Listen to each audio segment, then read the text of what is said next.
একদিন সাহাবারা মিলে নবীকে বলে কণ্ঠ তাহারি লাগে না ভালো আছে ভরা ভুলে।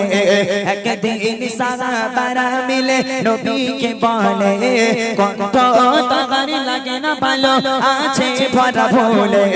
হবে না দিতে আসান তাহার আর কোনো দিন রাখবো মোরা মধুর সুরে আর এক মুয়াজি।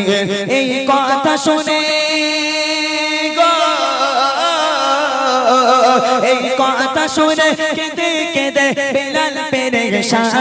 এই কথা শুনে কেঁদে কেঁদে বেলাল পেরেশান। লাগে না কেন ভালো আমার কণ্ঠের আহ্বান, লাগে না কেন ভালো আমার কণ্ঠের আহ্বান। ভেসে আসে মিনার হতে মধুর আসান, যে আসানে মুগ্ধ